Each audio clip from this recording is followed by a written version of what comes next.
कमला सुन, थोड़े से लड्डू बना देना, पूनम के यहाँ जाऊंगा, उससे बड़ा मिलने का मन कर रहा है। उसे लड्डू भी बहुत पसंद है, खुद ही दे आऊंगा। हाँ वो ठीक है, मैं बना दूंगी, पर आप जाएंगे कैसे? इतनी दूर का सफ़र है, ट्रेन में रिजर्वेशन करवाया नहीं है, सारी रात क्या बस में बैठकर जाएंगे? अब तो उससे मिलकर ही आऊँगा। लड्डू तैयार कर लेना, मैं दुकान छोटू को संभाल कर आता हूँ। मेरा बैग भी तैयार कर देना, दोपहर को निकल जाऊँगा। लेकिन दोपहर को तो धूप होती है, पूरी दोपहर बस धूप में तपेगी, उसमें बैठकर कैसे जाइएगा? मेरे बिना 2 दिन तुझे दुकान संभालनी है और ग्राहकों को कैसे सामान देना है यह तुम जानते हो। और दोपहर लड्डू लेकर निकल पड़ते हैं। भावेश जी अपनी बहन पूनम से बहुत स्नेह रखते हैं। एक दुर्घटना में अपने माता पिता को खोने के बाद ही वो ही अब पूनम के माता पिता बनकर रह गए थे। उन्होंने पूनम को पढ़ाया, उसकी देखभाल की, एक अच्छा घर देखकर शादी भी कर दी। शादी होते ही पूनम का नसीब बदल गया। उसके ससुराल जाते ही ससुराल के लोग धनवान हो गए। साधारण से घर थे, ब्याही पूनम के राजसी ठाट बाट हो गए। चंद सालों में उसके पति मोहित ने बहुत प्रगति कर ली और शहर के अमीरों में उसकी गिनती होने लगी। अपने ससुराल में बहुत खुश थी। उसके सास ससुर उसे बेटी बनाकर रखते थे, क्योंकि उसके आने के बाद ही उसके घर की स्थिति बदल गई थी। शहर के बीच उसका बंगला था। भावेश जी पूनम से मिलकर निकलना चाह रहे थे कि पूनम की शादीशुदा ननद वहां आई हुई थी और बोली, भाभी आपके भैया कुछ मिठाई नहीं लाए हैं क्या? बहन के घर खाली हाथ ही चले आए।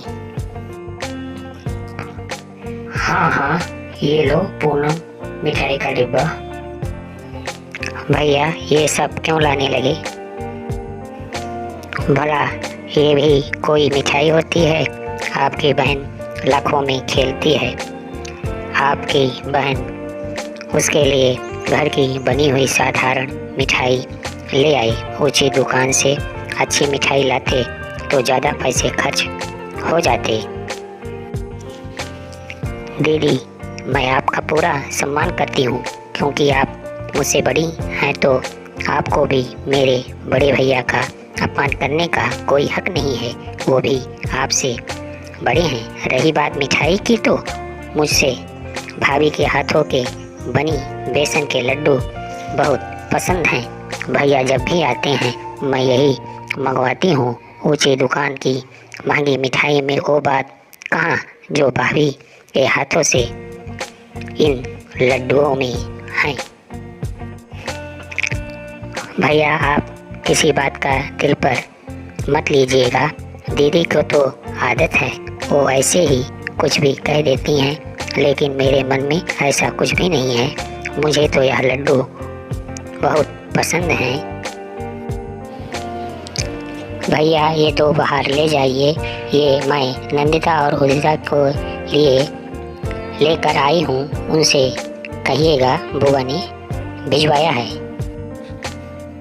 लो बेटा, बुआ का उपहार तुम लोगों को दिया है। बाबू बुआ कितनी अच्छी हैं, कितना हमारा ख्याल रखती हैं। बुआ ने हमें ड्रेसेस दिया है। थैंक यू बुआ। कमला जी के भाई की बेटी की शादी होने वाली थी और दोनों बहनों को इस रिसेप्शन में पहनने के लिए अच्छी ड्रेस चाहिए थी। उन्होंने तो ऐसा ही बोला था और बुआ ने भिजवा दी।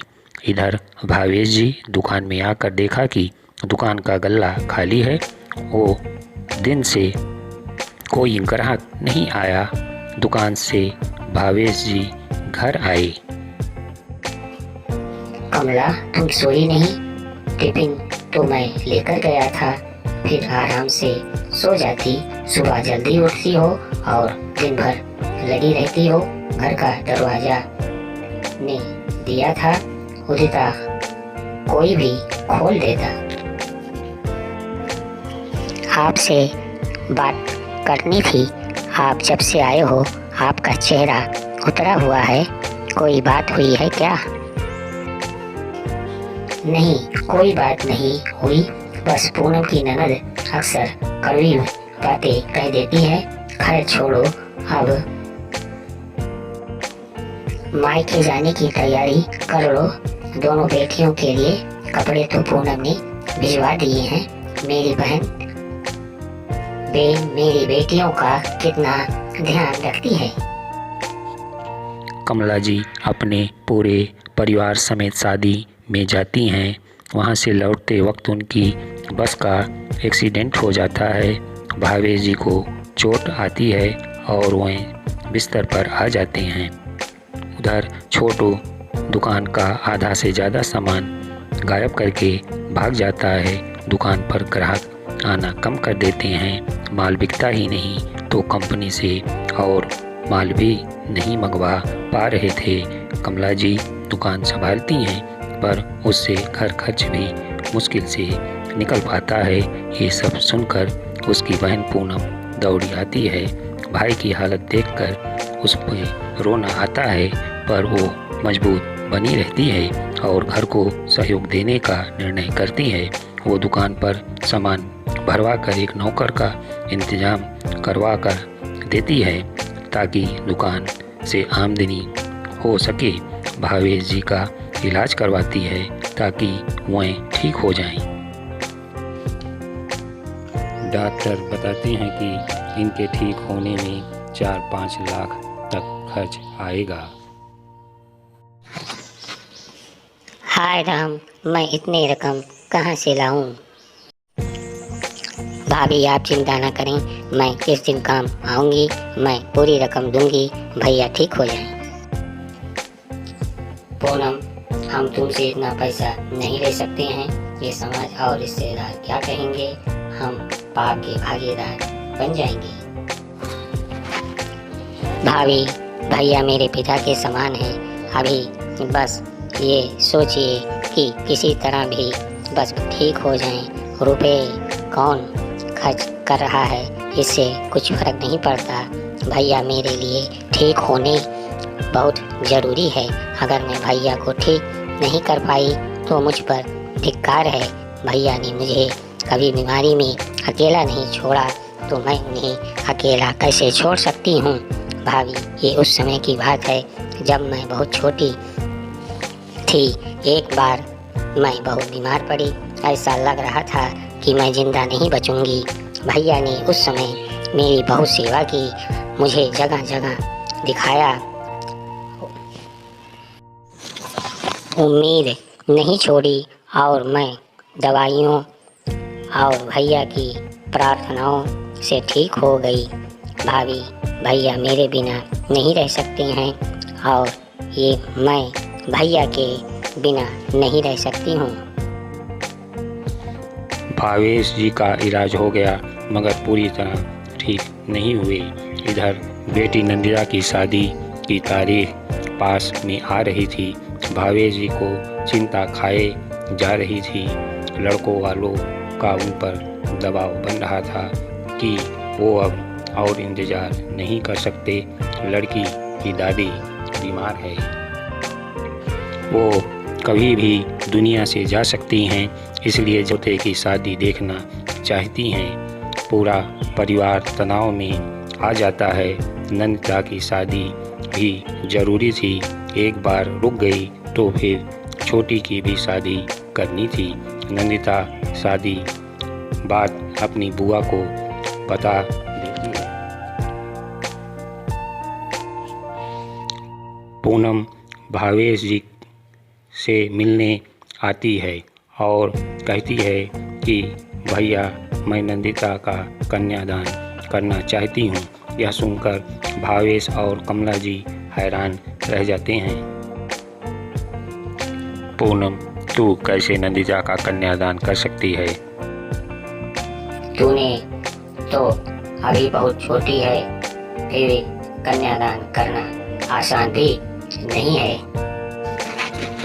भैया, सब कुछ आसान है मगर कर की ठान लो। जब माँ और पापा हम दोनों को छोड़ गए थे तो आपने भी तो मुझे पाला पढ़ाया और मेरा कन्यादान किया था। आज मुझे भी अपनी बेटी का कन्यादान करने का अवसर मिला है। ये पुण्य का काम मुझे करने दीजिए। मैं समझ गया, तुझे लग रहा है अभी तेरा भैया लाचार है, बीमार है। तू ऐसी मदद करना चाहती है, मेरा बोझ हल्का करती है, कन्यादान के बहाने शादी में पैसा लगाना चाहती है। पर मैं अब तेरी और मदद नहीं ले सकता हूँ। मैं और ज़्यादा बोझ तले नहीं जीना चाहता हूँ। तूने मेरी बीमारी पर पहले ही बहुत पैसा खर्च कर दिया है। पहले ही मेरे वजह से तू इतनी परेशान हो गई है। अब और तनाव और बोझ मत ले। भैया, आप जैसी बातें कर रहे हैं, हम दोनों भाई बहन हैं, बचपन से एक दूसरे के सुख दुख के साझेदार रहे हैं, तो अब अलग कैसे हुए? हम दोनों एक दूसरे के सुख दुख में काम नहीं आएंगे तो फिर कौन आएगा? मुझे एक बात बताइए, क्या हमेशा भाई का ही फर्ज होता है? आज मैं आपकी जगह होती तो क्या आप मुझे अपने हाल पर छोड़ देते? भैया, हर बहन चाहती है कि भाई उसकी रक्षा करे, उसके सुख दुख में काम आए। पर भाई अगर मुसीबत में है तो वो भी अपने आप को मदद करने से रोक नहीं पाती है। इसलिए मुझे मेरा हक मत छीनिए। मुझे अपने पिता समान भाई देखा नहीं जाएगा। तो मैं ईश्वर का धन्यवाद देती हूँ कि उसने मुझे इतना काबिल बनाया है कि अपने भाई के काम आ सकूँ। हर बहन भाई की मदद करना चाहती है, पर कुछ ससुराल वालों से बाहर होती है और कुछ पैसों से लाचार होती है। पर आपने मेरे लिए इतना अच्छा घर ढूंढा कि मुझे ससुराल वाले भी बहुत अच्छे मिले हैं और पैसों की भी मेरे घर में कमी नहीं है। नंदिता की सिर्फ आपकी बेटी है, मेरी बेटी भी है और मैं भी अपनी बेटी का कन्यादान करना चाहती हूँ। बचपन से इसे अपनी बेटी की तरह पाला है। ईश्वर मुझे सब सुख दिए हैं, घर परिवार अच्छा पाया हो, बस एक बेटी की कमी रख दी। वो आज नंदिता से पूरी हो जाएगी और उदिता को आगे की पढ़ाई भी मैं ही करवाऊंगी। नहीं, तू यह क्या कह रही है? छोटी होकर भी तू इतना बड़ा काम कर रही है, भाई बहन की मदद करता है, पर तूने तो इस रिश्ते की अलग ही परिभाषा लिख दी। भैया, हर रिश्ते की सिर्फ एक परिभाषा होती है और वो यह कि हर रिश्ते में प्यार होना चाहिए, एक दूसरे के दुख में काम आना चाहिए। रिश्ते एक तरफा नहीं निभते। ये हमेशा ज़रूरी नहीं है कि भाई ही बहन की मदद करे। आज के ज़माने में बहुत भी भाई की मदद करती हैं। अगर वो काबिल है तो उसे मदद करनी भी चाहिए, क्योंकि दोनों के बीच का ये रिश्ता सबसे पवित्र और सबसे ज़्यादा खूबसूरत होता है। ये खून का जन्म से ही रिश्ता होता है जो अंतिम सांस तक रहता है। भाई के ही नहीं, बहन के भी कुछ फर्ज होते हैं। अभी मेरे बच्चों की शादी होती तो आप भी तो मायरा लेकर आते, चाहे आपको उसके लिए कर्जा ही क्यों ना लेना पड़ता, फिर भी आप करते, ये रिवाज निभाते। तो क्या सारे रिवाज भाई के लिए ही होते हैं? बहन भी कुछ रिवाज निभा सकती है। आप बस मुझे कन्यादान की आज्ञा दे दीजिए।